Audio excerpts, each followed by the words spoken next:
ইন্না আরাদনাল আমানাতা আলাস সামাওয়াতি ওয়াল আরদি ওয়াল জিবাল ফাআবাইনা আন ইয়াহমিলনাহা ওয়া আশফাকনা মিনহা ওয়া হামালাহাল ইনসান।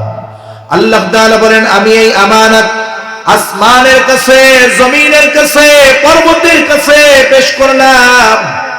তারা প্রচন্ড ভীত সন্ত্রস্ত হয়ে গেল, এই আমানত তারা বহন করলো না। ওয়া হামালাহাল ইনসান, মানুষ এই আমানত বহন করলো। মুফাসসিরিনে কেরাম বলেন, কি সেই আমানত? কোন কোন মুফাসসির বলেন সেই আমানত হলো কোরআন, কোন কোন মুফাসসির বলেন সেই আমানত হলো শরীয়তের বিধিবিধান। একই কথা, কারণ মুমিনের বিধিবিধান হলো কোরআন, কোরআনই হলো মুমিনের সংবিধান। ঠিক কিনা বলেন? এই জন্য আল্লাহ তাআলার সব আদেশ নিষেধ এগুলো আমানত। আদেশ নামাজ পড়তে হবে, আদেশটা কার? আর একটু জোরে বলেন না কার? কেউ যদি নামাজ না পড়ে, এক নম্বরে আদেশ অমান্য করে আল্লাহর। আল্লাহর আদেশ অমান্য করলে খেয়ানত হয়। সাথে সাথে যেইটার আদেশ ছিল সেই নামাজ আদায় না করার কারণে আলাদা গুনাহ আছে না নাই? আল্লাহ তাআলা নিষেধ করছে, বান্দা সুদ খায়ও না। সুদ যদি খায়, এক নম্বরে আল্লাহ তাআলার নিষেধ অমান্য করা হয়। এই নিষেধটা হলো আমানত। আবার সুদ খাওয়ার কারণে আলাদা গুনাহ আছে না নাই? এই জন্য শরীয়তের সকল বিধিবিধান আমানত। আমার আপনার জানমাল এটাও আমানত। আল্লাহ তাআলা বলেন, ইন্নাল্লাহা আশতারা মিনাল মুমিনিনা আনফুসাহুম ওয়া আমওয়ালাহুম বিআন্না লাহুমুল জান্নাহ। আল্লাহ তাআলা বলেন, নিশ্চয় আল্লাহ তাআলা মুমিনের জানমাল জান্নাতের বিনিময়ে কিনে নিয়েছেন। কিনবেন এমনটা বলেন নাই, কিনে নিয়েছেন। কেনা বেচা হয়ে গেছে। আল্লাহ তাআলা জান আর মাল কিনে নিয়েছেন জান্নাতের বিনিময়ে। জান্নাত আল্লাহ তাআলার কাছে আছে, আমার জানমাল আমার কাছে আছে। কদুওয়ালার কদু বেচার যেমন কোনো অধিকার নাই, আমার আপনারও জানমাল ব্যবহার করার কোনো বাস্তবে অধিকার নাই। কারণ আমানতের জিনিস ব্যবহার করা যায় না। কিন্তু আল্লাহ তাআলা বান্দাকে সুযোগ দিয়া দিলেন, ও আমার গোলাম, আমার এই আমানত জানমাল আমি তোমাকে ব্যবহার করার অনুমতি দিলাম। এখন এই আমানত হইয়া গেল নিয়ামত। তবে একটা শর্তে বান্দা, এই জানমাল গোনার কাজে ব্যয় করতে পারবা না। তুমি নিজে খাও, অপররে খাওয়াও, কোনো অসুবিধা নাই। তুমি তোমার পরিবার পরিজনের জন্য ব্যয় করো, কোনো অসুবিধা নাই। মানুষের ঘর নাই, ঘর বানায় দাও, কোনো অসুবিধা নাই। রাস্তা নাই, রাস্তা বানায় দাও, মানুষদেরকে খাওয়াও, কোনো অসুবিধা নাই। কিন্তু বান্দা এই জানমাল এমন কোন কাজে ব্যয় করবা না যেটা ইসলামের বিরুদ্ধে যায়, আমি আল্লাহ বেজার হই। এই জন্য এই জানমাল কেউ যদি গুনার কাজে ব্যয় করে, নিঃসন্দেহে সে আল্লাহর রাখা আমানতের সাথে খেয়ানত করে। ইন্নাল্লাহা ইয়া'মুরুকুম, আল্লাহ তাআলা তোমাদেরকে নির্দেশ দিচ্ছেন, আন তুআদ্দুল আমানাতি ইলা আহলিহা। এক নম্বর নির্দেশ, আল্লাহ তাআলা বলেন, তোমরা আমানত তার হকদারের কাছে ফিরিয়ে দাও। যদিও এই আয়াতের লম্বা একটা শানে নুজুল আছে, আয়াত নাজিল হওয়ার কারণ আছে, কিন্তু অধিকাংশ মুফাসসিরিনে কেরাম এ ব্যাপারে একমত। এর দ্বারা সব ধরনের আমানত উদ্দেশ্য, সব ধরনের আমানত এই হুকুমের মধ্যে, আদেশের মধ্যে শামিল। এজন্য আল্লাহ তাআলার মূল নির্দেশ হলো, বান্দা তুমি আমানতদার মুমিন হও, আমানতওয়ালা মুমিন হও। কারণ আমানতদারিতা হলো মুমিনের ভূষণ। আমরা অনেক সময় মানুষকে তার চেহারা দেখে বিবেচনা করি, চেহারা যদি সুন্দর হয় বলি মানুষটা বড় দেখতে সুন্দর। কিন্তু আল্লাহ তাআলার কাছে কোন মানুষ সুন্দর? যে দেখতে সুন্দর সে মূলত সুন্দর নয়, যার মধ্যে কিছু সুন্দর গুণের সমন্বয় ঘটে, ওই লোকটা দেখতে কালো হোক, গরিব হোক আর অসহায় হোক, দুনিয়ার মানুষ তাকে সুন্দর না বললেও ওই সুন্দর গুণগুলোর কারণে তাকে যিনি সুন্দর বলেন তিনি কে? মানুষের মূল সৌন্দর্য হলো তার আখলাকের মধ্যে, তার চরিত্রের মধ্যে, তার গুণাবলীর মধ্যে। মুমিনের অন্যতম এক সৌন্দর্য গুণ হলো আমানতের হেফাজত করা। কিছু আমল আছে সেটা শুধু আমল সম্পৃক্ত বিষয়, যার সম্পর্ক শুধু আমলের সাথে, করলে সওয়াব না করলে গুনাহ নেই। কিন্তু আমানতদারিতা এমন একটা বিষয় যেটার সম্পর্ক শুধু আমলের সাথে নয়, বরং সেটার সম্পর্ক হলো ঈমানের সাথে। একজন মুমিনের ঈমানের স্তর কোথায় আছে, লেভেলটা কেমন, এটা অনুমান করার অন্যতম এক মাধ্যম হলো আমানতদারিতা। যার আমানতদারিতা পরিপূর্ণ তার ঈমান পরিপূর্ণ, যার আমানতদারিতা পূর্ণ নয় তার ঈমানটাও পূর্ণ নয়। এজন্য নবীজিও বলেন, লা ঈমানা লিমান লা আমানাতা লা। নবীজি বলেন, যার মধ্যে আমানতদারিতা নাই তার ঈমান নাই। আমানতদারিতা নাই, ঈমান নাই। আমানতদারিতা হলো মুমিনের ভূষণ, মুনাফিকের আলামত। রাসূল আকরাম সাল্লাল্লাহু আলাইহি ওয়াসাল্লাম আমাদেরকে মুনাফিকের আলামতগুলো জানায় দেন। আমাদের সকলের জানা আছে, আফসোসের ব্যাপার, জানার পরেও ওই ত্রুটিগুলো, দোষগুলো আমাদের মধ্যে কম বেশি আছে না নাই? নবীজি বলেন, আমানতদারিতা মুমিনের ভূষণ। আমানতের খেয়ানত করা এটা মুনাফিকের অন্যতম আলামত। নবীজি সুস্পষ্ট ভাবে হাদিসের মধ্যে আমাদেরকে আমানত মুনাফিকের আলামত গুলো জানায় দেন। এক নাম্বার, নবীজি বলেন মুনাফিকের আলামত হলো ইদা হাদ্দাসা কাযাবা, যখন কথা বলে মিথ্যা কথা বলে। ওয়া ইদা ওয়াআদা আখলাফা, ওয়াদা করলে ওয়াদা খেলাফ করে। ইদা তুমিনা খানা, আমানতের খেয়ানত করে। আর এক হাদিসের মধ্যে আরেকটা বাড়ায় আসছে, ওয়া ইদা তাখাসামা ফাজারা, যখন কারো সাথে একটু তর্ক বিতর্ক, ঝগড়া বিবাদ হয়, মুনাফিক অশ্লীল মন্দ বকাঝকা করে। নবীজি বলেন এগুলো যার মধ্যে আছে ওইটা মুনাফিক। কিন্তু চারটা নাই, একটা আছে। কমপক্ষে মুনাফিকের দোষ ত্রুটি তার মধ্যে আছে। একটু বুঝে থাকলে জবান খুলে জবাব দিবেন। বলেন তো, এই চার বদগুণওয়ালা মানুষ আমাদের সমাজে কম বেশি আছে না নাই? আরে নামাজ পড়ে মিথ্যা কথা বলে এমন লোকের অভাব নাই। নামাজ পড়ে আমানতের খেয়ানত করে এমন লোকের অভাব নেই। নামাজ পড়ে ওয়াদা খেলাফ করে এমন লোকের সমাজের মধ্যে অভাব নাই। হজ করে আসছে হাজী সাহেব, নামাজও পড়ে, আবার অল্প কিছু হলেই বকাঝকা করে। বলেন তো এমন লোকের অভাব আছে নাকি? বরং সমাজে অনেক মুমিন পাওয়া যাবে, ওই মুমিনের মধ্যে এই চারটা মুনাফিকের আলামত পরিপূর্ণভাবেই পাওয়া যায়।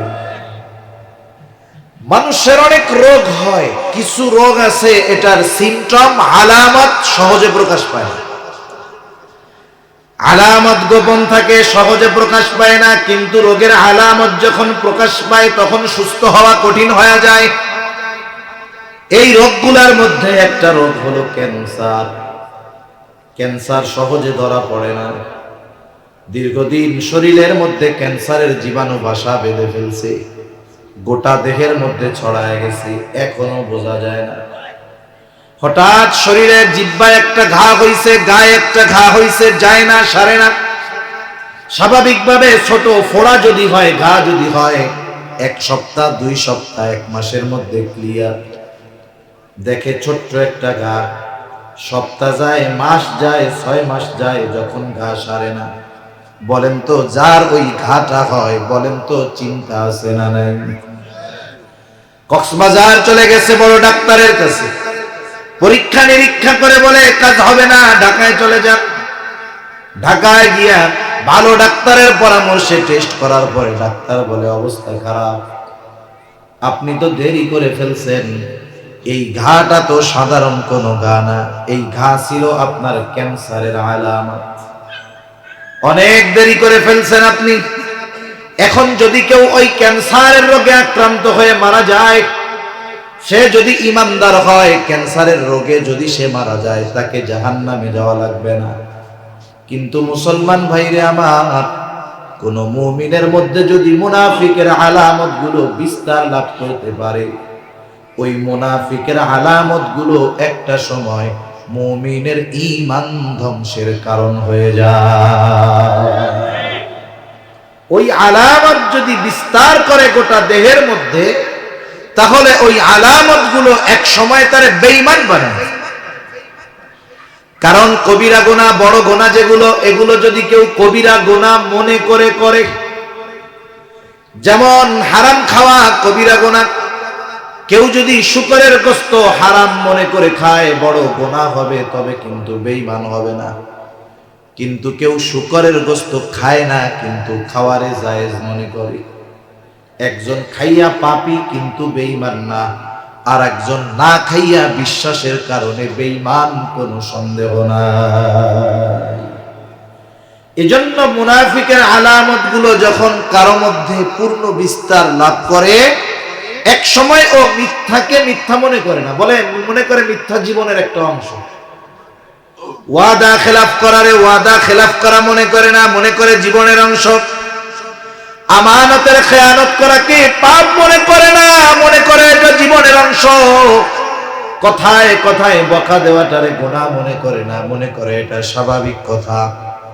যখন এইগুলোকে বৈধ মনে করে করবে, ওলামায়ে কেরাম আছেন, জিজ্ঞাসা করে দেখবেন, এই কবিরা গুনাহকে যে গুনাহ মনে করে না, হারাম মনে করে না, পাপের কাজ মনে করে না, সে যে বেঈমান, এটাতে কোনো সন্দেহ নাই। এজন্য মুনাফিকের আলামত যদি কারো মধ্যে থাকে, ওই আলামত এক সময় ঈমান ধ্বংস করে ফেলতে পারে, বেঈমান বানায় ফেলতে পারে। আমাদের কারো মধ্যে যদি এই ত্রুটিগুলো থাকে, আমরা এগুলো থেকে নিজেদেরকে পাক সাফ করব ইনশাআল্লাহ। তাহলে আল্লাহ তাআলা 1 নম্বরে ওয়াজ করতেছে, বান্দা তুমি আমানতদার হও, আমানতদার হকদারের কাছে ফিরায় দাও। নবীজিও বলতেছে, লা ঈমানা লিমান লা আমানাতা লা, যার মধ্যে আমানতদারিতা নাই, তার ঈমান নাই। শুধু তাই না, আমরা তো এমন এক আমানতদার নবীর উম্মত, যেই নবী বিপদের মুহূর্তেও আমানতের খেয়ানত করে নাই। নবীজি যখন কাফেরদের মাঝে দাওয়াত দেন, চাচা দুনিয়া থেকে চলে গেল, ঘরের মানুষ খাদিজাতুল কুবরা দুনিয়া থেকে চলে গেল, কাফেরদের পথ পরিষ্কার। এখন মুহাম্মদকে হত্যা করতে গেলে কেউ বাধা দিবে না। কাফেররা পরামর্শ করেছে মুহাম্মদকে দুনিয়া থেকে বিদায় করে দেওয়া হবে। আল্লাহ তাআলা আমার আপনার নবীজিকে জানায় দেয়, ও পয়গম্বর, অচিরেই আপনার হিজরত শুরু হবে, আপনি হিজরতের জন্য প্রস্তুত হন। কিন্তু কোন দিন, কোথায়, কোন সময় হিজরত হবে আল্লাহ তাআলা জানান নাই। কাফেররা পরামর্শ করছে আজ রাতেই মুহাম্মদকে দুনিয়া থেকে বিদায় করে দেওয়া হবে। প্রত্যেকটা গোত্র থেকে এক একজন যুবক এই হত্যাকাণ্ডে অংশগ্রহণ করবে, যাতে করে এক গোত্রের মানুষ অপর গোত্রকে দোষারোপ করতে না পারে। এই হত্যাকাণ্ডে সব গোত্রের মানুষ অংশগ্রহণ করবে।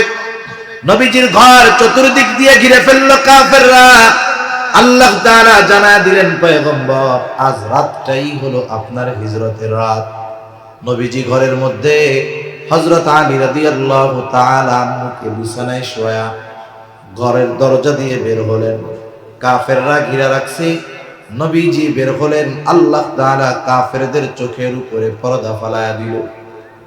নবীজি বের হয়ে হিজরতের উদ্দেশ্যে রওনা হলেন। কিন্তু এই বিষয়টা জানার দরকার, নবীজিও খুব ভালো মতো জানতেন কাফেররা তার ঘরের চতুর্দিক দিয়ে ঘিরা রাখছে। নবীজিও জানতেন এই মুহূর্তে কত বড় চিন্তা, কত বড় পেরেশানি। এরপরেও নবীজি কেন নিজের জায়গায় আলী রাদিয়াল্লাহু তাআলা আনহুকে শোয়ায় রাখলেন? কারণ হলো মক্কার কাফেররা যদিও নবীজির বিরোধিতা করত, কিন্তু নবীজির প্রতি তাদের এমন আস্থা ছিল যে কোনো দামি সম্পদ নিজের কাছে রাখার চাইতে নবীজির কাছে রাখাটাকে তারা নিরাপদ মনে করত। এই উপমহাদেশ ইংরেজরা শাসন করেছে 200 বছর। কত বছর? 200 বছর। এর আগে 800 বছর শাসন করেছে মুসলমানেরা। ইংরেজরা ক্ষমতায় আসার পরে ইংরেজদের অনেক বড় বড় দার্শনিক, সাহিত্যিক, কবি আসছে দেশে দেখার জন্য যে 800 বছর এই দেশের মুসলমানেরা কেমন ভাবে শাসন করছে, এই শাসকদের অধীনে মুসলিমরা কিভাবে তাদের তাহজিব, তামাদ্দুন, সংস্কৃতি গড়ে তুলছে দেখার জন্য। একজন ঐতিহাসিক আসছেন, ইংরেজ ঐতিহাসিক। তিনি গোটা ভারত উপমহাদেশের বেশিরভাগ জায়গায় ভ্রমণ করার চেষ্টা করছেন। মুসলমানদের মধ্যে তিনি ভ্রমণ করছেন বেশি। মুসলমানদের আখলাক, চরিত্র তাকে মুগ্ধ করেছে। উনি এখন চিন্তা করলেন এই রকম সুন্দর চরিত্রের অধিকারী মুসলমানেরা কেমনে হইল। উনি এই বিষয়ে গবেষণা করতে করতে পাইলেন যে মুসলমানদের এই সুন্দর আখলাক, সুন্দর চরিত্রের পেছনে অবদান হলো মুহাম্মাদুর রাসূলুল্লাহ সাল্লাল্লাহু আলাইহি ওয়াসাল্লাম। উনি নবীজির জীবনী নিয়ে গবেষণা শুরু করলেন। নবীজির সিরাত নিয়ে, জীবনী নিয়ে গবেষণা শুরু করলেন। নিরপেক্ষভাবে নবীজির একটা জীবনীও তিনি লিখেছিলেন। একজন কাফের ওই জীবনীর মধ্যে নবীজির আমানতদারিতার বিষয়টাও উল্লেখ করেছেন। তিনি লিখতেছেন তার ভাষায় যে মুসলমানদের নবী মুহাম্মদ আমানতদারিতার ব্যাপারে এমন ছিলেন যে মুহাম্মাদের চূড়ান্ত দুশমন ও নির্দ্বিধায় মুহাম্মাদের কাছে তার দামি সম্পদটাকে আমানত রাখত। দিনের বেলায় মুহাম্মাদের বিরোধিতা করত ঠিক, মুহাম্মাদের উপরে জুলুম অত্যাচার করত ঠিক, কিন্তু মুহাম্মাদের প্রতি তাদের এই আস্থা ছিল, বিশ্বাস ছিল যে মুহাম্মাদের উপরে যত জুলুম করা হোক না কেন, মুহাম্মদ কখনো আমাদের আমানতের খেয়ানত করবে না। দুশমন কেমন ভরসা নবীজির উপরে রাখছে। নবীজি মদিনার উদ্দেশ্যে রওনা হলেন। আলী রাদিয়াল্লাহু তাআলা আনহুকে দায়িত্ব দিয়া গেলেন, আলী, আমার কাছে যেহেতু কাফেরদের কিছু সম্পদ আমানত আছে, আলী, প্রত্যেকের মালিকানার সম্পদগুলো আলী রাদিয়াল্লাহু তাআলা আনহুকে বুঝায় দিয়া নবী বললেন, আলী, সম্পদগুলো যথাযথভাবে প্রত্যেকটা মালিকের কাছে পৌঁছায়া দিবা। এরপরে মদিনার উদ্দেশ্যে তুমি রওনা হয়ে যাইবা। একটু চিন্তা করে দেখেন, একজন মানুষ চতুর্দিকে তাকে শত্রু ঘিরা রাখছে, মাতৃভূমি ছেড়ে তাদের যন্ত্রণায়, তাদের অত্যাচারে চলে যেতে হবে, অথচ ওই মানুষগুলোর রাখা আমানত তাদের কাছে ফিরাইয়া দেওয়ার ব্যাপারে নবীজি কত সচেষ্ট। আমরা হইলে কি করতাম? আমরা চিন্তা করতাম যাদের জুলুমে, অত্যাচারে দেশ ছাড়া লাগতেছে তাদের সম্পদ কিসের ফেরত দেওয়া, সব কিছু কাট্টি বাইন্দা নিয়ে একসাথে ভাগবো, ঠিক কিনা বলেন? কিন্তু নবীজি শত্রুর আমানতের ব্যাপারেও কতটা সচেষ্ট, সতর্ক। এই জন্যই কাফেররা কখনো আমার আপনার নবীজির চারিত্রিক ব্যাপারে দোষারোপ করতে পারে না। মক্কার কাফেররা নবীর বিরোধিতা করেছে, কিন্তু কোনোদিন নবীর ব্যাপারে চারিত্রিক বিষয়ে দোষ দিতে পারে না। কাফেররা যেখানেই যাইতো মানুষদেরকে নবীজির দিক থেকে ঠেকানোর জন্য নবীজির ব্যাপারে 3টা কথা বলতো। কয়টা কথা? 1 নাম্বার বলতো মুহাম্মদ হলো জাদুকর, 2 নাম্বার বলতো পাগল, 3 নাম্বার বলতো কবি। মনে রাখবেন এই তিনটার কোনোটাই কোনো ব্যক্তির ব্যক্তিগত। আমরা সেই আমানতদার নবীর মুহাব্বতের উম্মতের আমানতের অবস্থা কি একটু চিন্তা করা দরকার। আমাদের আমানতদারিতার অবস্থা খুব করুণ, অথচ এই আমানতদারিতা হলো মুমিনের জীবনের সাথে, অঙ্গ প্রত্যঙ্গের সাথে, সব কিছুর সাথে জড়িত থাকবে। অবিচ্ছেদ্য একটা অংশ হলো এই আমানত, অথচ এটার ব্যাপারে আমাদের কোনো খবর নেই। এখন বলেন আমানতদার হওয়ার দরকার আছে না নাই? আরো জোরে বলেন আছে না নাই? কারা কারা আমানতদার মুমিন হওয়ার জন্য তৈয়ার? নারায়ে তাকবীর। একটু আস্তে বলে নারায়ে তাকবীর, নারায়ে তাকবীর।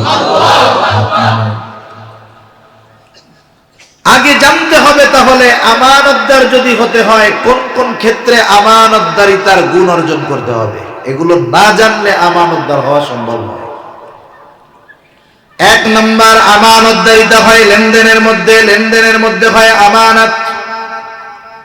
আমরা অনেক সময় জানি লেনদেনের আমানতের বিষয়টা কম বেশি আমাদের জানা আছে।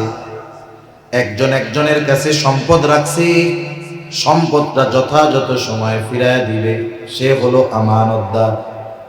তবে আমানতদারিতার ক্ষেত্রে একটা বিষয়ে সতর্ক থাকার দরকার। কেউ আমার আপনার কাছে 500 টাকার একটা নোট দিয়া বলছে, হুজুর এটা কিন্তু আমানত, এখন আমার এই সুযোগ নাই ওই 500 টাকার নোটটা দিয়া বাজার কইরা বাড়ির থেকে আরেকটা নোট আমি তাকে ফিরাইয়া দিব, এই সুযোগ নাই। বরং যেই টাকাটা আমার কাছে আমানত রেখেছে ওই টাকাটাই আমাকে সংরক্ষণ করতে হবে। এ বিষয়ে কম বেশি জানা আছে। তবে সদ্য কিছুদিন আগে দুনিয়া থেকে বিদায় নেওয়া এক আল্লাহর ওলির ব্যাপারে একটু বলে আমি সামনের দিকে যাব। হাটহাজারীর মুহতামিম ইয়াহইয়া রাহমাতুল্লাহি আলাইহি, বর্তমান মুহতামিমের আগের মুহতামিম আল্লামা আহমদ শফি রাহমাতুল্লাহি আলাইহির পরের মুহতামিম আল্লামা ইয়াহইয়া রাহমাতুল্লাহি আলাইহি, ইয়াহইয়া সাহেব। উনি যখন দুনিয়া থেকে চলে গেছে, খুবই আমানতদার মানুষ ছিলেন।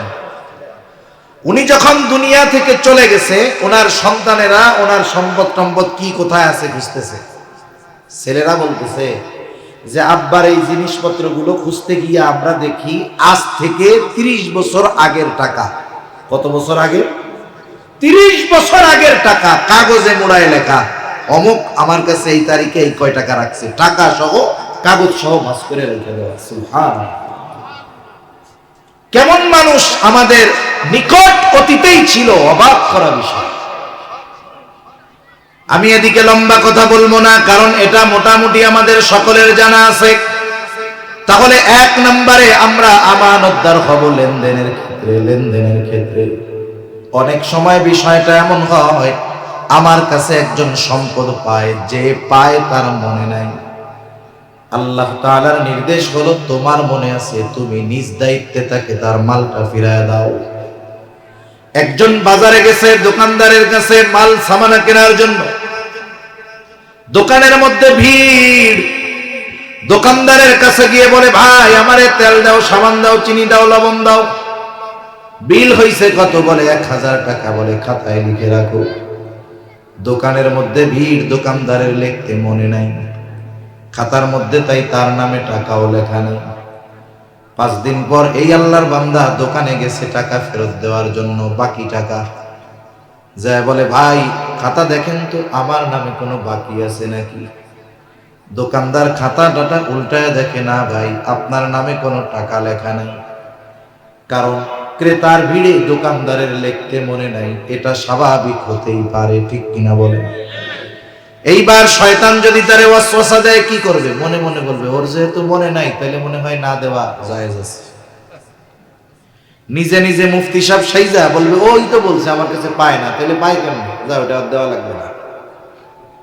অথচ আল্লাহ তাআলার নির্দেশ হলো আনতু আব্দুল আমানাতি ইলা আহলিহা, তুমি আমানত তার হকদারের কাছে ফিরায় দাও।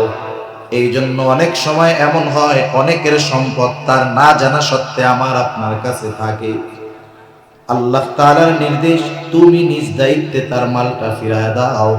মনে রাখবেন, দুনিয়ায় যদি তার মালটা আমি অন্যায়ভাবে ভোগ করি, কিয়ামতের দিন তার এই দায়টা আমাকে নেকি দিয়ে পরিশোধ করা লাগবে। এজন্য দুনিয়াতে একটু কম খাই, আখিরাতে যেন ধরা পড়তে না হয়। ঠিক কিনা বলেন? আরে দুনিয়ার ধরা এখান থেকে ফাঁক ফোকর দিয়ে বের হওয়া যায়, আখিরাতে ধরা পড়লে বের হওয়ার কোনো উপায়। এজন্য অনেক ভাই আছে বোনের সম্পদ মাইরা খায়। আপনাদের এলাকায় আছে নাকি এরকম? আছে না? আহারে, এই যে কি এক সম্পদ! আল্লাহ রাব্বুল আলামিন মানা করেছে, ওয়ারিসি সম্পদ ভোগ করবা না, অন্যায় ভাবে ভোগ করবা না। আমাদের সমাজে অনেক আছে বোনদেরকে সম্পদ বঞ্চিত করে, ঠিক না? কারণ পিতার সম্পদে ছেলের যেমন হক, বোনেরও তেমন হক, এটা নির্ধারণ করেছেন কে? আল্লাহ তাআলা বলেন, ইউসিকুমুল্লাহু ফি আওলাদিকুম লিয-যাকারি মিসলু হাউযিল উনসায়াইন। দুই বোন যা পাবে এক ভাই তাই পাবে, সহজ হিসাবে বললাম। এই ব্যাপারে চূড়ান্ত ফয়সালা দিয়েছেন কে? আর একটু জোরে বলেন না কে? আল্লাহ। এখন বাপ মারা গেছে, মনে করেন বাপ মারা যাওয়ার পরে ভাই বড়, দুইটা বোন আছে, বোন দুইটার বিবাহ হয়ে গেছে, ভাই বড়। বাবা মারা যাওয়ার পরে এই বড় সন্তানের করণীয় কি? এক নাম্বার, বাবা মারা যাওয়ার পরে তার দাফন কাফনের ব্যবস্থা করবে। দুই নাম্বার, দাফন কাফনের পরে বাবা যদি কোনো ঋণ থাকে ঋণ পরিশোধের ব্যবস্থা করবে। তিন নাম্বার, বাবা যদি কোনো ওসিয়ত করে গিয়ে থাকে ওসিয়ত।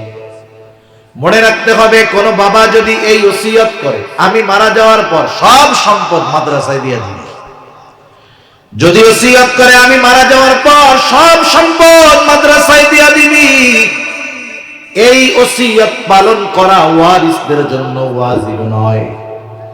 ওসিয়তটা যদি সমুদায় সম্পদের সর্বোচ্চ 3 ভাগের 1 ভাগ হয়, তাহলে এই ওসিয়ত পালন করা ওয়ারিসদের উপরে ওয়াজিব। এইবার ওসিয়ত পালন করার পর যেই সম্পদ থাকবে, এই সম্পদগুলো যথাযথভাবে ওই পিতার ওয়ারিসদের মাঝে বন্টন করে দিতে হবে। ওইখানে সবার হক আছে, একজন খাওয়ার চেষ্টা করলে হবে না। কিন্তু আমাদের অঞ্চলে হয় আর কি করে, বোনরা তো একটু আবেগপ্রবণ, মায়া দয়া বেশি অন্তরে, শ্বশুর বাড়িতে টাকা পয়সা আছে, এদিকে আর খোঁজ খবর নেয় না। বছরে 2 একবার বাবার বাড়িতে ভাইয়ের বাড়িতে বেড়াতে আসে, আম কাঁঠাল দুধ ভাত খাওয়া পাঠায় দেয়, আবার বলে আগামী বছর কিন্তু টাইম মতো চলে আসো। এভাবে পার হয়ে গেছে 15 বছর। মানুষের হায়াত জীবন এক সময় এক গতিতে চলে না, এটাও নদীর স্রোতের মতো, জোয়ারের মতো। এই তো জোয়ার, এই তো ভাটা। বোনদের টাকা পয়সা অনেক ছিল, এখন অভাব। সন্তানদের লেখাপড়া করাতে হবে, টাকা পয়সার দরকার। 2 বোন এসে ভাইয়ের কাছে এবার বলে, ভাই বাবার সম্পদে তোমার যেমন হক আমাদেরও তেমন হক। 15 বছর পার হয়ে গেছি, বাড়ি ভাড়া সব তুমি একা খাইছো, কোনো কষ্ট নাই। দোকানের ভাড়া একা খাইছো, কষ্ট নাই। জমির ফসল একা খেয়েছো, কোনো দাবি নাই। কিন্তু এখন থেকে আমাদের হকটা আমাদেরকে বুঝায় দাও।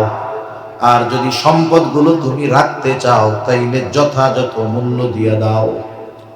বলেন তো, এই কথাটা শুনবার পরে ভাই খুব খুশি হয়ে যাবে। হ্যাঁ, খুশির ঠেলায় বলবে না, ওরে বাবা, এতকাল আমার মাথার উপরে এই সম্পদের আমানতের পাহাড় ছিল, এখন তোমরা আমারে নিয়ে হালকা বানায় দিলা, এটা বলবে না। না, মুখটারে পোড়া বানায় বলবে, হায় রে, এতকাল সম্পর্ক ছিল, আজকে সম্পর্কটাও শেষ করে দিবি।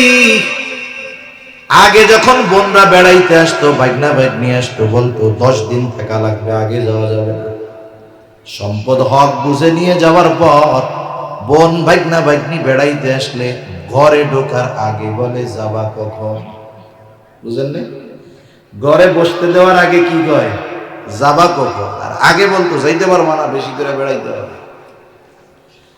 মনে রাখতে হবে এই ধরনের সম্পদ যারা নিজে ভক্ষণ করার চেষ্টা করে কিয়ামতের দিন অবস্থা বড় খারাপ।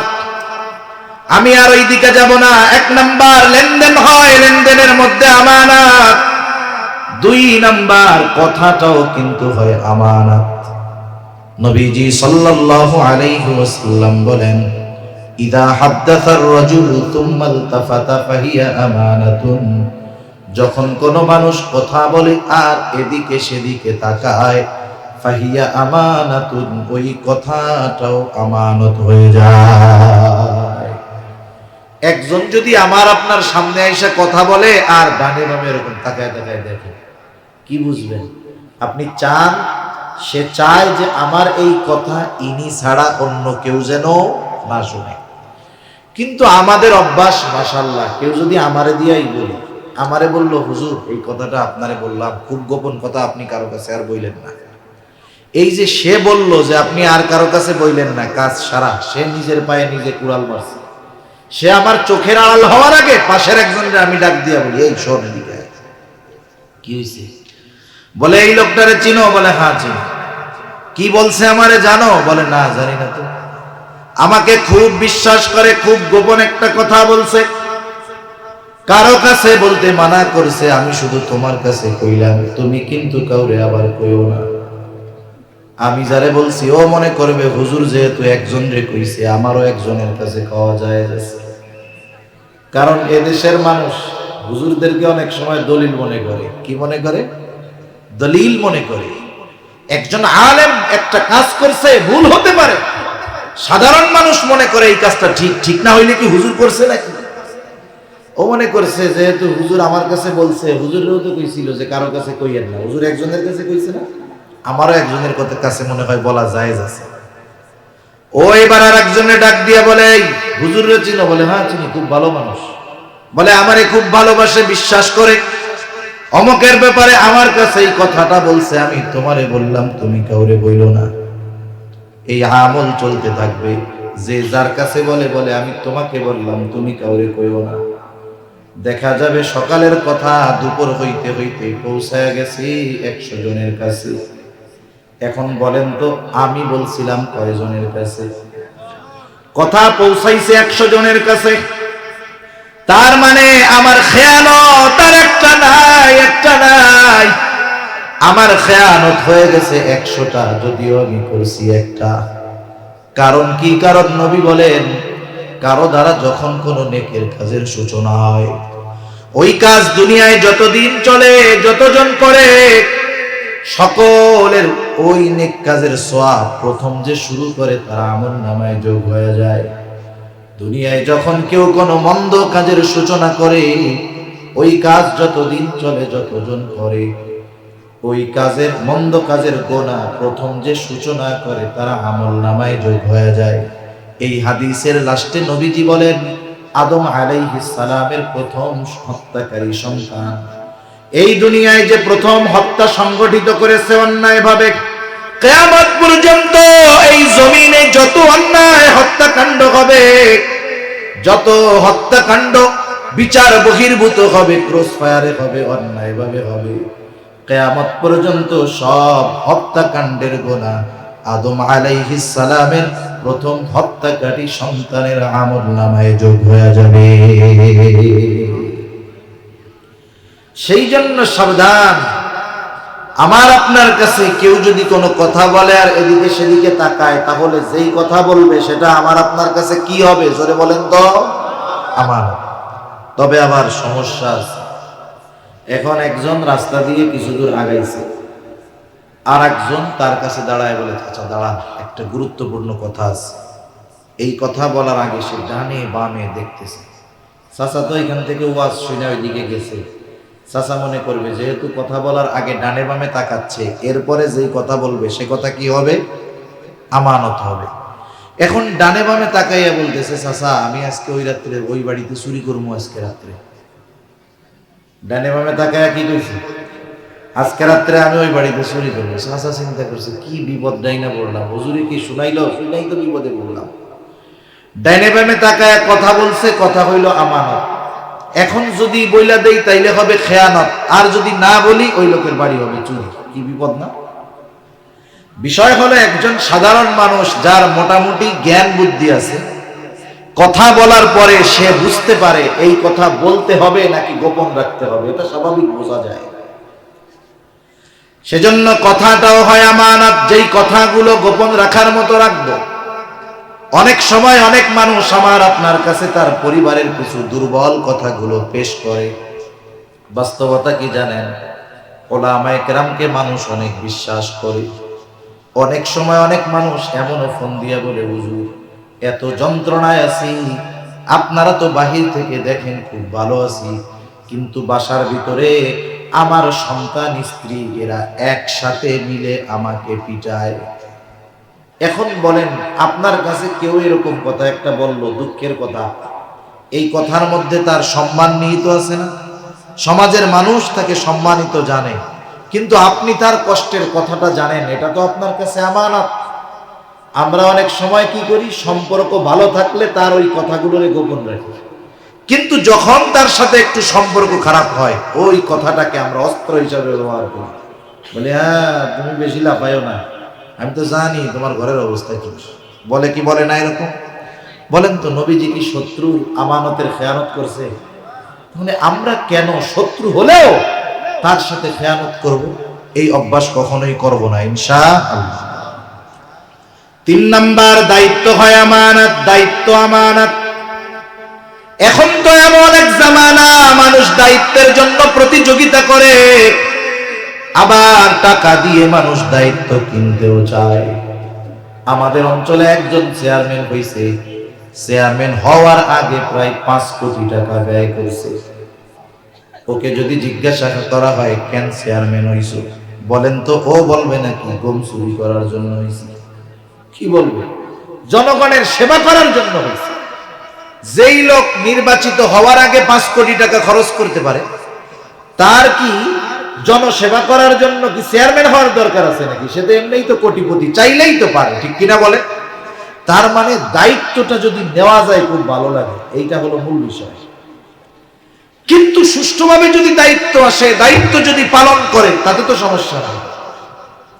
অথচ এমন এক জামানা ছিল যেই জামানায় মানুষকে পিটায়াও দায়িত্ব দেওয়া যেত না।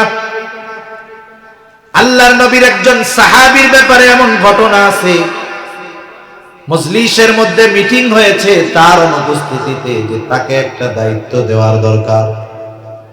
যেই সাহাবীর ব্যাপারে আলোচনা হয়েছে সে কিন্তু উপস্থিত নাই, সে জানেও না। যারা আলোচনার মজলিসে, তাদের মধ্য থেকে একজন ওই সাহাবীর কাছে গিয়া বলে, শোনো, তোমার ব্যাপারে মাশওয়ারা হয়েছে, আলোচনা হয়েছে, রাষ্ট্রের ওই দায়িত্বটা তোমাকে দেওয়া হতে পারে। দেওয়া হয় নাই, শুধু কি হয়েছে বলেন, আলোচনা হয়েছে। ও শুনছে যে আমারে যদি এই দায়িত্ব দিয়া দেয় তাহলে তো সর্বনাশ। রাত্রের মধ্যে গাঠি গুঠি নিয়ে এলাকা ছেড়ে পালায় চলে গেছে, দায়িত্ব দিবে এই ভয়ে। আমার আপনার কলিজার টুকরা ইমাম আজম আবু হানিফা রাহমাতুল্লাহি আলাইহি চাবুকের আঘাত সহ্য করেছে, তবু কিন্তু দায়িত্ব সে গ্রহণ করে নাই। একদিন খলিফা মনসুরের সাথে ইমাম আজমের দেখা। খলিফা মনসুর ইমাম আজমকে প্রস্তাব দিল, আবু হানিফা আপনি প্রধান বিচারপতির দায়িত্ব গ্রহণ করেন, প্রধান বিচারপতির চেয়ারটা ফাঁকা। সবার সামনে প্রস্তাব দিয়েছে খলিফা। ইমাম আবু হানিফা সবার সামনেই প্রস্তাবটাকে ফিরায়া দিছে। খলিফা প্রস্তাব দিছে, ইমাম আবু হানিফা সাথে সাথে প্রস্তাবটা ফিরায়া দিছে। খলিফার মেজাজটা গরম হয়ে গেছে, হাতের মধ্যে চাবুক। খলিফা ইমাম আজম আবু হানিফার গায়ে চাবুক দিয়ে একটা আঘাত করছে। খলিফা রাজপ্রাসাদে ফিরে গেল। খলিফা মনসুরের চাচা বলে, ও মনসুর, কাজটা তুমি ভালো করো না, ইমাম আবু হানিফার গায়ে চাবুক দিয়ে আঘাত করেছো, কাজটা ভালো করো নাই, ক্ষমা চাও। মানুষ যখন রাগে থাকে, রাগে তখন শীতানোর কারণ হয়, ঠিক কিনা বলে? আমাদের সমাজে গ্রাম অঞ্চলে অনেক সময় হয়, দেখবেন স্বামী স্ত্রীর মধ্যে ঝগড়া লাগছে। আপনাদের এদিকে লাগে কম বেশি? লাগে, স্বাভাবিক লাগে, সব জায়গায় কম বেশি হয়, গ্রামে একটু বেশি হয়। শয়তানের যে মিশনগুলো, এর মধ্যে অন্যতম একটি মিশন হলো স্বামী স্ত্রীর মধ্যে বিচ্ছেদ করা, আবার অবৈধভাবে ওই স্বামী স্ত্রীর মিলায়া দিয়া গোটা সমাজের মধ্যে ওয়ালাদুজ জিনা, জারজ সন্তানের বিস্তার ঘটানো। এটা শয়তানের একটা মিশন। এই জন্য দেখবেন একজন মনে করেন জমিনে কাজ করে, কৃষি কাজ করে, কৃষক প্রচন্ড গরমের মধ্যে কাজ করে আসছে, তার অসুস্থতা, রোগ, খুব মেজাজটাও গরম, জমিনে কঠোর রৌদ্রের মধ্যে কাজ করে আসলে কষ্ট হয় না? বাড়িতে আসছে, এইবার স্ত্রী খানা রান্না করে দিয়েছে, স্বামীর সামনে যখন খাবার দিছে, ওই পরিশ্রমী কৃষক খানা যখন খাইতে বসতে, রান্না করেছে সব ঠিক আছে, কিন্তু লবণ দেয় নাই। বলেন তো, রান্না যত ভালো হোক, মশলা যত দেওয়া হোক, লবণ যদি না দেয় মজা হবে নাকি? পাশে লবণের বাটিও আছে, সমস্যা কি? লবণ হয় নাই। সমাধানের বস্তু পাশে আছে না নাই? লবণ নিলেই তো খালাস, শেষ। কিন্তু শয়তান আইসা মাথার মধ্যে ঢুকাই, দেখছো কি রান্না করে, তুই এত কষ্ট মষ্ট করে আসলি, তরকারি রান্না করছে, লবণ দেয় নাই। এখন সমস্যা সমাধানের জন্য লবণ ছিল, লবণ নিলে মোটামুটি কমপ্লিট, ঝামেলা শেষ। শয়তান রাখাই দিতেছে, কি বলে, হ্যাঁ কি রান্না বান্না করছো, খাওয়া নিয়ে যায় না। মহিলারা কষ্ট কইরা আগুনের চুলার পাশে বৈশা 3 বেলা রান্না কইরা খাওয়ায়, যে কষ্ট, এটা মা বোনরা ভালো বোঝে। মহিলাও তো কষ্ট করছে, স্বাভাবিক মেজাজ তো সব সময় সবার একরকম থাকে না। মহিলা বলতেছে তরকারিতে নাইলে ভুলে লবণ দেই নাই, পাশে তো লবণ আছে, নিলেই তো হয়ে যায়। এবার শয়তান তোর মুখে মুখে তর্ক করে, এইবার শয়তান ওদের উত্তেজিত করে দিচ্ছে, বলে এই কত বড় সাহস, মুখে মুখে তর্ক করো। এইভাবে এক পর্যায়ে দুজনের মধ্যে তর্কাতর্কি, ঝগড়া শুরু হয়ে যায়। এইবার আশেপাশের লোক সব জমা যায়, আসে না দেখতে, চারিদিক দিয়ে ঘিরে দাঁড়ায়, কেমন যেন চতুর্দিকে ঘিরে স্টেডিয়ামে খেলা দেখতে দাঁড়াইছে আল্লাহর বান্দারা। এখন দেখেন বল খেলা দেখছেন আপনারা? বল খেলা যখন হয়, ফুটবল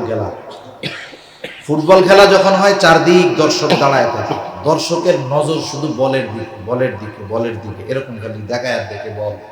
এইবার প্লেয়ার একটা বল মাইরা দিছে, গোল কি আর ধরতে পারে নাই, গোলের মধ্যে ঢুকে গেছে। তখন কি কন্ত সবাই চুপ থাকে নাকি? কি কয়, বিশ্বকাপ ফুটবলে দেখেন নাই? আপনাদের কক্সবাজারের এদিকেই ছিলাম ফাইনাল খেলার দিন মনে হয়, ওরে বাবা, বুড়া মানুষ যে চলতে পারে না, গোল কইয়া 1 লাফে 5 হাত উপরে উঠে গেছে খুশির চলে। কি বলে, গোল, লাফায় উঠে। স্বামী স্ত্রীর মধ্যে তর্কাতর্কি চলতেছে, কেউ কিছু কয় না, শুধু দেখে কি হয়, মানে গোলের অপেক্ষা করতেছে। এইবার রাগের ঠেলায় যখন ওই বেটা মানুষটা স্ত্রীকে বলে দেয়, যা তোর 14 গোষ্ঠী ধরে দিয়ে দিলাম। এইবার পাশের থেকে, আরে কাকা কি করলেন? এখন বলেন তো, যখন দুইজনের মধ্যে ঝগড়া চলতেছে, মহিলারা যদি মহিলাটারে নিয়ে একটু দূরে চলে যায়, পুরুষরা যদি পুরুষটারে নিয়ে দূরে চলে যায়, এই অঘটনটা হয়তোবা ঘটতো না, ঠিক কিনা বলেন? আমরা সমাজের মানুষের অভ্যাস হলো এটা, কেউ বিপদে পড়তেছে, ও মরা ভাব, ও চিন্তা করে আগে একটু ফেসবুক লাইভ দিয়া নেই, আমারটা ভাইরাল হইলেই তো আমার নাম হয়ে গেল। এই যে স্বামী স্ত্রীর মধ্যে তালাক যখন হয়ে গেছে, বলে যে চাচা আপনি করলেন কি, আপনার 3টা পোলা আছে, একটা মাত্র দুধ খায়, এখন তো আর চাচি আপনার নাই। শয়তান এবার চলে গেছে, এক মিশন শেষ। একটু পরে ঘুরে ফিরা আবার দুজনের কাছে আসছে, এবার হলো নসিহত করতেছে, আরে কি হয়েছে, রাগেটাকে একটু দিয়ে দিছে, অসুবিধা নেই। এখন যদি তোর এই বউ চলে যায়, তোর মেয়ের কি হবে, তোর বাচ্চার কি হবে? এই দুধ খাওয়া শিশু বাচ্চারা তো দুধ না খেয়ে মরে যাবে। এই যে মহব্বত ঢুকাইয়া দিচ্ছে। এইবার ওলামায়ে কেরামের কাছে গিয়ে বলে, হুজুর কি হয়েছে? কয় এই কাজ তো করে ফেলছে। কেন করছিস? কয় হুজুর রাগে করছি। কিসে করছি বলেন না? রাগে করছি। মানুষ তো রাগে পড়েই এমন কাজ করে যাতে তার গোটা জীবন পস্তানো না। এজন্য একটা জিনিস আমরা সিদ্ধান্ত, একটা জিনিস জীবনের জন্য পণ করব, যে কখনো কোনো সিদ্ধান্ত রাগান্বিত অবস্থায় নিব না। এটা ভালো হোক আর মন্দ হোক, ভেবে চিন্তে এরপরে আমরা সিদ্ধান্ত নিই। খলিফা মনসুর রাগে চাবুক দিয়া বাড়ি মারছে, কিন্তু রাগ যখন চলে গেছে তার মধ্যে অনুতপ্ততা কাজ করতেছে। খলিফা মনসুর নিজে গিয়ে ক্ষমা চাবে ইমাম আবু হানিফার কাছে, লজ্জার ব্যাপার। প্রধান সহকারীকে ডাক দিয়ে বলে, যা ইমাম আবু হানিফার কাছে গিয়ে তুই আমার কথা বলবি। খলিফা লজ্জিত, মাপ চেয়েছে। যাওয়ার সময় হাতের মধ্যে এক থলে স্বর্ণ মুদ্রা দিয়া বলে, শোনো, ইমাম আবু হানিফার কাছে ক্ষমা চাইবা, সাথে সাথে বলবা খলিফা এই এক থলে স্বর্ণ মুদ্রা আপনাকে হাদিয়া দিয়েছে। আপনি যদি এই হাদিয়া গ্রহণ করেন তাইলে খলিফা নিশ্চিত হবে যে আপনি তাকে ক্ষমা করেছে। লোকটা আসছে খলিফার ইমাম আবু হানিফার কাছে। ইমাম আবু হানিফার কাছে এসে গিয়ে বলে, ইমাম, খলিফা মনসুর লজ্জিত, আপনার কাছে ক্ষমা চেয়েছে। ইমাম আবু হানিফা তিনি তো নবীজির সিরাতের অন্যতম এক ধারক, নবীজির সিরাতের অন্যতম ধারক, নববী আখলাক তাদের মধ্যে ভরা। ইমাম আবু হানিফা সাথে সাথে বলছে, মাফ করে দিলাম। এইবার লোকটা বলে, আপনি যে মাফ করলেন আপনি নাইলে নিশ্চিত, কিন্তু খলিফা বিশ্বাস করবে কেমনে? এক থলে স্বর্ণ মুদ্রা আপনাকে হাদিয়া দিয়েছে, গ্রহণ করেন, তাইলে খলিফা নিশ্চিত হবে আপনি তাকে মাফ করে দিয়েছেন। ইমাম আবু হানিফা হাদিয়া গ্রহণ করে না, বারবার চাপ দেয়, বলে নেন। এক সময় বলে, হাদিয়া আপনি রাখেন, তবে আপনি মানুষদেরকে দান সদকা করে দিয়েন, আপনার ব্যবহার করা লাগবে না। ইমাম আবু হানিফা বলে, শোনো, তোমার কাছ থেকে এই স্বর্ণ মুদ্রা রাখবার পর আমি ব্যবহার করি নাকি অন্য কাউকে দিয়ে দেই বিষয়টা এমন নয়, বরং তোমার খলিফা জানবে ইমাম আবু হানিফা আমার হাদিয়া গ্রহণ করেছে, সেজন্য এটা গ্রহণ করার কোনো সুযোগ নেই। লোকটা যখন আরো জোরাজুরি করতেছে, ইমাম আবু হানিফা এবার তাকে জিজ্ঞাসা করে যে, তোমার খলিফা যে আমারে এত স্বর্ণ মুদ্রা হাদিয়া দিল, এটা পাইল কোথায়? প্রত্যেকটা দেশের শাসক যারা, তাদের রাষ্ট্র থেকে একটা নির্দিষ্ট ভাতা আছে না নাই? আপনারা জেনে থাকবেন, করোনাকালীন সময়ে ইংল্যান্ডের একজন প্রধানমন্ত্রী, কি ক্যামেরন যেন নাম তার, পত্রিকায় আসছে যে সে প্রধানমন্ত্রী তো ছেড়ে দিতে চায়। কেন? বলে সে যা ভাতা পায় তা দিয়ে তার সংসার চলে না, এই জন্য কি করবে, প্রধানমন্ত্রিত্ব ছেড়ে দিবে। এখন জিজ্ঞাসা করতেছে, কোথায় থেকে পাইলো এইটা বলো, এত স্বর্ণ মুদ্রা কোথার থেকে পেল? এইবার লোকটা বলে, ইমাম, উনি কোথার থেকে পাবে? বাইতুল মাল তথা রাষ্ট্রীয় কোষাগার থেকে দিয়েছে। ইমাম আবু হানিফা এবার আরো কঠোর হয়ে গেলেন। উনি বলতেছে, খলিফাকে গিয়ে এই কথা ভালোভাবে জানায়া দিবা, ওনার জন্য যেই সম্মানী প্রতি মাসে বরাদ্দ, এর থেকে একটা পয়সা বেশি নিজের কাজে ব্যবহার করা ওনার জন্য জায়েজ নাই। যাও, ফেরত নিয়ে যাও, এটা বলবাও না। অনেকক্ষণ ধরে তো তেলাতেলি করতেছে, এবার হয়ে গেছে রাগ। খলিফার কাছে গিয়ে ওই কথাটাকে আরো সুন্দরভাবে সাজায়া গুছায়া এরকম দিয়া বলছে। খলিফা আরো রাগ হয়ে গেছে। নগদ এই প্রহরীদেরকে বলে, যাও, খলিফা ইমাম আবু হানিফাকে আটক করার নির্দেশ দিল। সৈন্যবাহিনী গিয়ে ইমাম আবু হানিফাকে জেলখানার মধ্যে আটকায় দিল। প্রতিদিন চাবুক দিয়ে আঘাত করা হতো, আর বলা হতো প্রধান বিচারকের দায়িত্ব নিলে ছেড়ে দেওয়া হবে। ঐতিহাসিকদের থেকে দুইটা মত পাওয়া যায়। ইমাম আবু হানিফা চাবুকের আঘাতে জর্জরিত হয়ে গেছে, তবুও প্রধান বিচারপতির দায়িত্ব গ্রহণ করে নাই। এক বর্ণনা, খাবারের সাথে বিষ প্রয়োগ করে ওনাকে হত্যা করা হলো। আর এক বর্ণনা, প্রচন্ড অসুস্থ, বাড়িতে পাঠায় দেওয়া হলো, গৃহবন্দী হয়ে গেল। ওই অবস্থায় দুনিয়া থেকে তিনি ইন্তেকাল করলেন। ইমাম আবু হানিফাকে প্রশ্ন করা হয়েছিল, ও ইমাম, আপনি যেই কারণে এত জুলুম অত্যাচার সহ্য করলেন, আপনি যদি প্রধান বিচারপতির দায়িত্ব গ্রহণ করতেন, এত জুলুম অত্যাচার আপনার উপরে হইত না। বিচারক হওয়ার জন্য যেই জ্ঞান দরকার, যোগ্যতা দরকার, সব আল্লাহ আপনাকে দিয়েছে, এরপরেও কেন আপনি জুলুম সহ্য করলেন কিন্তু দায়িত্ব নিলেন না? ইমাম আবু হানিফা বলেন, শোনো, আমি যেই দায়িত্ব নেই ওই দায়িত্বের ব্যাপারে আল্লাহ কিয়ামতে জিজ্ঞাসা করবে না। আমি যেই দায়িত্ব নেই নাই সেই দায়িত্বের ব্যাপারে আল্লাহ কিয়ামতে আমাকে জিজ্ঞাসা করবে না। কিন্তু ওই দায়িত্ব নেওয়ার পরে যদি আমার দ্বারা কোনো বিচার হয়ে যাইত, কিয়ামতের দিন আল্লাহর সামনে অপরাধীর কাঠগড়ায় দাঁড়ানো লাগতো। ইমাম আবু হানিফার ওই হাদিস ভালো মতো জানা আছে, আবু দাউদের হাদিস। নবীজি বলেন, আমাদের কাউকে যখন কোনো দায়িত্ব দেওয়া হয়, ওই দায়িত্বের সে যদি সুচ পরিমাণ খেয়ানত করে, সুচ পরিমাণ, নবীজি বলেন কিয়ামতের দিন তাকে খেয়ানতের বোঝা নিয়ে আল্লাহর সামনে উপস্থিত হতে হবে। সেই জন্য যে কোনো দায়িত্বের ব্যাপারে সচেতন থাকার দরকার, কারণ দায়িত্ব আমানত, সাথে সাথে শরীয়তের বিধি বিধান আমানত। আল্লাহ তাআলা বলেন, ইন্না আরাদনাল আমানাতা আলাস সামাওয়াতি ওয়াল আরদি ওয়াল জিবাল ফাআবাইনা আন ইয়াহমিলনাহা ওয়া আশফাকনা মিনহা ওয়া হামালাহাল ইনসান। আল্লাহ তাআলা বলেন, আমি এই আমানত আসমানের কাছে, জমিনের কাছে, পর্বতের কাছে পেশ করলাম। তারা প্রচন্ড ভীত সন্ত্রস্ত হয়ে গেল, এই আমানত তারা বহন করলো না। ওয়া হামালাহাল ইনসান, মানুষ এই আমানত বহন করলো। মুফাসসিরিনে কেরাম বলেন, কি সেই আমানত? কোন কোন মুফাসসির বলেন সেই আমানত হলো কোরআন, কোন কোন মুফাসসির বলেন সেই আমানত হলো শরীয়তের বিধিবিধান।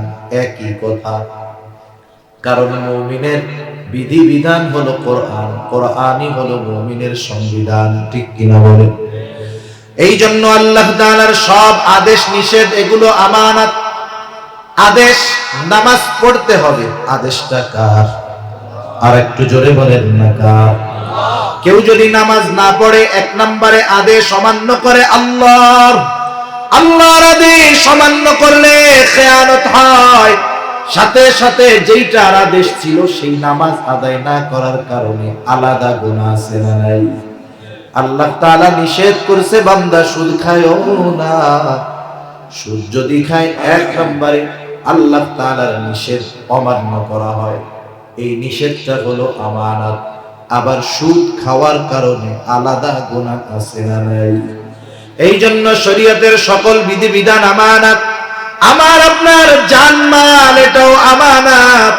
আল্লাহ তাআলা বলেন, ইন্নাল্লাহা আশতারা মিনাল মুমিনিনা আনফুসাহুম ওয়া আমওয়ালাহুম বিআন্না লাহুমুল জান্নাহ। আল্লাহ তাআলা বলেন, নিশ্চয় আল্লাহ তাআলা মুমিনের জানমাল জান্নাতের বিনিময়ে কিনে নিয়েছেন। কিনবেন এমনটা বলেন নাই, কিনে নিয়েছেন। কেনা বেচা হয়ে গেছে, তবে মালিকানা, কেনা বেচা হয়ে গেলে মালিকানা কি থাকে নাকি? থাকে না। একটা উদাহরণ দিলে বুঝতে সহজ হবে। কষ্ট হইতেছে নাকি আপনাদের? তাকবীর দেন, নারায়ে তাকবীর। আর কি বলি, নারায়ে তাকবীর। এখন আপনারা যদি রাত 1টা পর্যন্ত থাকেন, আমি তো থাকবো না, আর অল্প কিছু সময় আপনাদের কষ্ট দিব। মনে করেন একজন আল্লাহর বান্দা ফজরের নামাজ পড়ে হাঁটতে বেরিয়েছে, কিছু দূর হাঁটছে, ওই রাস্তার মোড়ের কাছে গিয়ে দেখে এক আল্লাহর বান্দা একেবারে কচি কদু নিয়ে বসে আছে। কদু চিনেন তো? আপনাদের এলাকায় পাওয়া যায়। এটাকে আপনাদের কদু বলে না লাউ বলে? কদু বলে, কদু। এখন যারা একটু দিনদার প্রকৃতির মানুষ, এরা জানে নবীজির পছন্দের এক তরকারি হইল কদু। এই কদুর অনেক উপকারিতা আছে। যাদের হার্টের সমস্যা, কোলেস্ট্রলের সমস্যা, কোলেস্ট্রল থেকে অনেক রোগ হয়, এই যে ব্রেন স্ট্রোক, হার্ট স্ট্রোক, এগুলো রক্তে শর্করা, চর্বি জমার কারণে হয়। এই কদু যদি খায় তাহলে এর দ্বারা অনেক উপকার হয়। অনেকের হাই প্রেশার আছে, ব্লাড প্রেশার হাই, উচ্চ রক্তচাপ, এই কদু এটার নিয়ন্ত্রণ করে। অনেক উপকার আছে এর মধ্যে। নবীজির প্রিয় এক তরকারি ছিল। উপকার যত থাক, আমরা খাবো কেন? নবীজির পছন্দের তরকারি, এই জন্য। ঠিক কিনা বলেন? তাইলে সুন্নাত হবে আর উপকার গুলো ফাও পাওয়া যাবে। ফ্রি পাওয়া যায়। এখন উনি কদু দেখছে, একেবারে জালি কদু, ওনার পছন্দ হয়েছে দেখা ফজরের নামাজ পড়ে হাঁটতে বের হয়েছে, পকেটে টাকা নাই, তবে কদুর মালিকের সাথে পরিচয় আছে।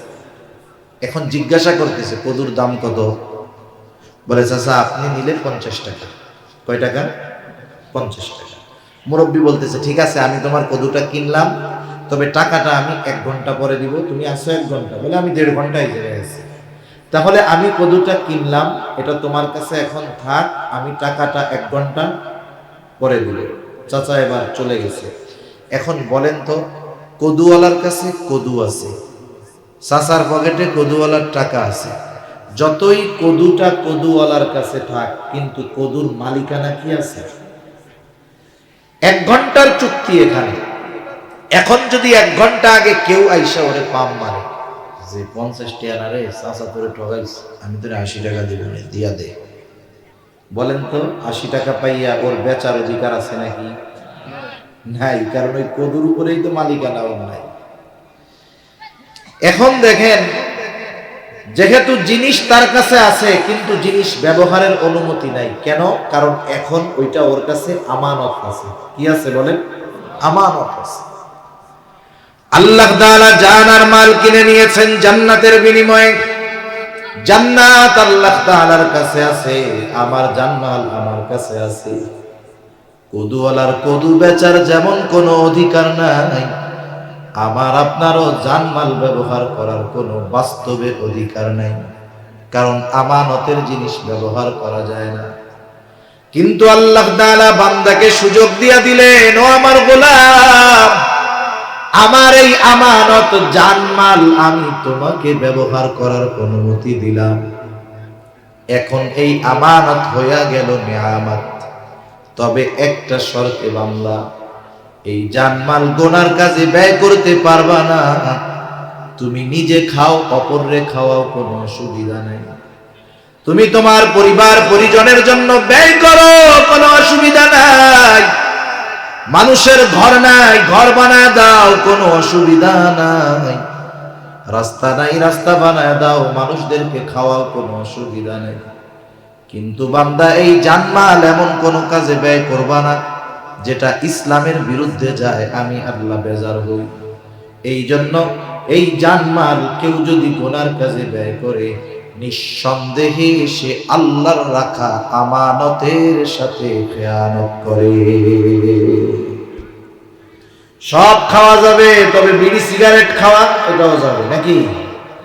যাবে? বলে না যাবে, খাওয়া যাবে না। কারণ জান টাকা, মাল টাকা। আমরা কত খারাপ লোক, আমরা আল্লাহর দেওয়া মাল দিয়া আল্লাহর দেওয়া জানের ক্ষতি করি। বিড়ি সিগারেট খেলে উপকার হয় নাকি, না ক্ষতি হয়? বিড়ি সিগারেট, আমাদের দেশে যত খাবার আছে, জুস আছে না, জুস প্যাকেটে লেখা থাকে 100% আমের জুস, কিন্তু খোঁজ নিয়ে দেখেন ওর মধ্যে 5% আম নাই, 90% মিষ্টি পচা কুমড়া, কিন্তু লেখছে কি 100% আমের জুস। অধিকাংশ প্যাকেটজাত যেই খাবার আছে, ওর গায়ে যে উপকারের কথা বা লেখা থাকে, এগুলো সব মিথ্যা কথা। একটা জিনিসের প্যাকেটে খালি সত্য কথা লেখা থাকে, সেটা হলো সিগারেটের প্যাকেট। এই জায়গায় সত্যই মিথ্যা কথা লেখে না, একবারে সত্য কথা লেখে। মনে করেন এক সিগারেটের দাম ছিল 2 টাকা, প্যাকেটের গায়ে লেখা কি ধূমপান স্বাস্থ্যের জন্য ক্ষতিকর। এখন সরকারের কিন্তু মনিটরিং সেল আছে, সারা দেশের মধ্যে খোঁজ খবর রাখে কোন জিনিসের বেচা কেনা বেশি হয়। দেখে মানুষজন ভাত চাল ডাল তরকারি না খাইলেও বিড়ি সিগারেট মাশাআল্লাহ খুব ভালো মতো খায়। সরকার এখন ওইটার উপরে ট্যাক্স বাড়ায় দিবে, ফ্যাক্টরি কোম্পানির উপরে ট্যাক্স দিবে। কোম্পানি তো আর বাপের বাড়ি থেকে দিবে না, পাবলিকের পকেট থেকে নিয়ে দিবে। এখন মনে করেন একই জিনিসের কোয়ালিটি এক, উপকার এক, যদি মার্কেটে দাম বাড়ায় দেয়, আপনারা জিজ্ঞাসা করবেন না যে মিয়া দাম বাড়াইলা তাইলে এর পরিমাণ বাড়বে নাইলে এর উপকার বাড়বে, ঠিক কিনা বলেন?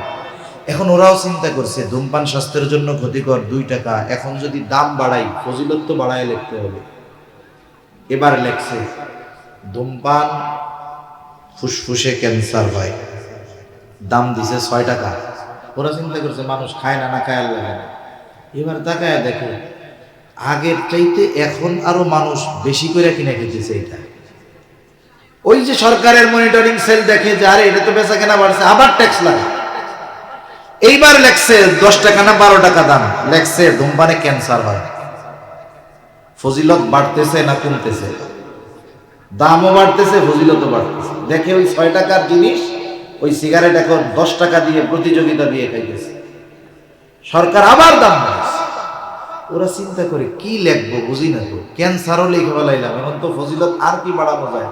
এবার দেখবেন সিগারেটের প্যাকেটে লেখা আছে ধূমপান মৃত্যু ঘটায়, লেখা আছে না? লেখা আছে। যারা খায় এরা বুঝবে, যারা না খায় তারা দেখে থাকবে। স্পষ্ট লেখা ধূমপান মৃত্যু ঘটায়। 2 টাকার জিনিস হয়েছে 18 টাকা। এখন যদি সরকার দাম বাড়ায় কোম্পানি বিপদে পড়ে যাবে। এরপরে কি ক্ষতি লাগবে আমারে বলেন তো? মৃত্যু পর্যন্ত তো পৌঁছায়া দিছে, এরপরে লাগবে যে ধূমপান জাহান্নামে নেয়, দাম দিবে 40 টাকা, পাবলিক জাহান্নামে যাওয়ার জন্য ওইটা 40 টাকা দিয়ে কিনে খাবে। মনে রাখবেন, কোন ব্যক্তি তার দেহের ক্ষতি নিজে করার অধিকার রাখে না, কারণ এই দেহের মালিককে। সেজন্য আল্লাহ রাব্বুল আলামিন বলেন ওয়ালা তাকতুলু আনফুসাকুম, তুমি নিজেকে নিজে হত্যা কইরো না। এই জানমাল যদি কেউ এমন কাজে ব্যয় করে যাতে মালের ক্ষতি হয়, মালের অপচয় হয়, জানের ক্ষতি হয়, হিসাব আল্লাহর কাছে দিতে হবে। সেই জন্য জানমালটাও আমানত, সন্তান সন্ততিও আমানত, সাথে সাথে এই অঙ্গ প্রত্যঙ্গ গুলোও আমানত। অঙ্গ প্রত্যঙ্গের খেয়ানত কেমনে হয়? গুনাহ করলে অঙ্গ প্রত্যঙ্গের খেয়ানত হয়। 10-15 মিনিট কষ্ট হবে না তো? চোখ দিয়ে গুনাহ করলে চোখের খেয়ানত হয়, জবান দিয়ে বকা দিলে জবানের খেয়ানত হয়, হাত দিয়ে গুনাহ করলে হাতের খেয়ানত হয়, পা দিয়ে গুনাহ করলে পায়ের খেয়ানত হয়, অন্তর দিয়ে যদি কেউ পাপ চিন্তা করে অন্তরের খেয়ানত হয়।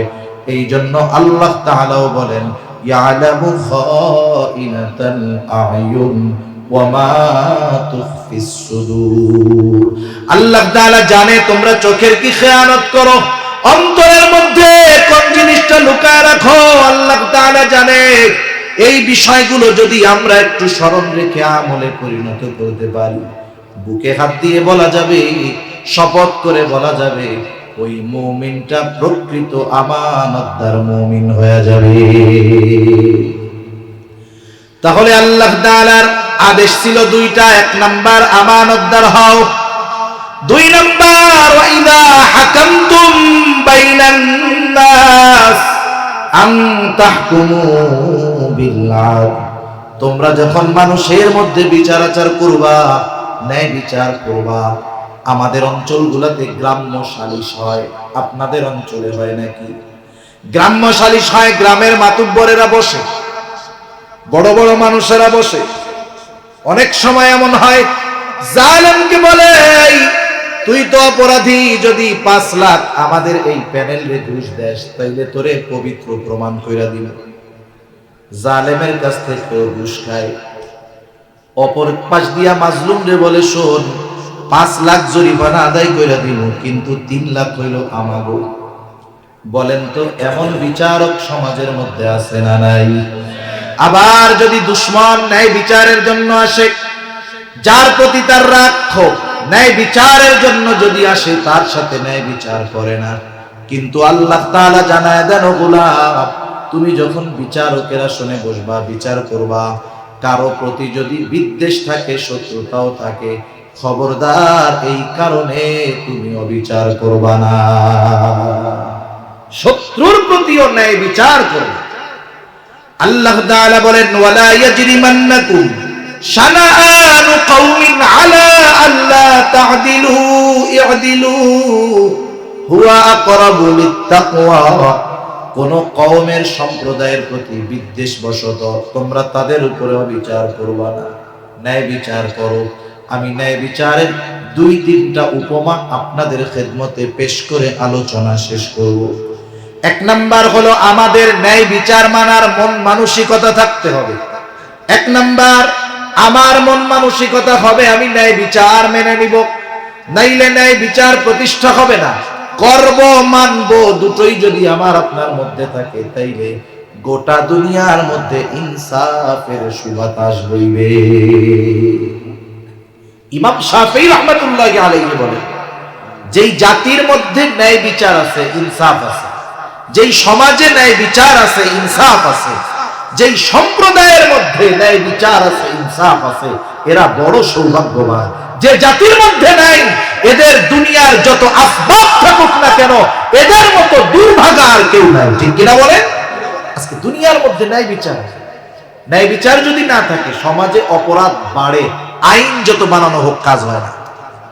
সম্ভবত অ্যারিস্টটল বলেছেন, যেই সমাজে অপরাধের সঠিক বিচার হয় না, ওই সমাজে কোনোদিন অপরাধ কমে না, বরং দিন যায় আরো বাড়ে।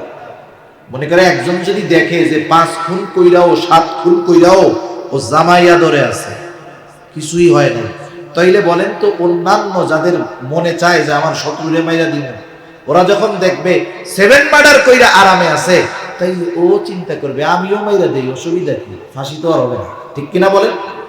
কিন্তু যদি ন্যায় বিচার হতো, তাহলে আর একজন ভয়ে থাকতো যে ওরে বাবা, ওরে ছাড় দেওয়া হয় নাই, আমিও ছাড় পাবো না, সমাজে এমনি অপরাধ কমে যেত।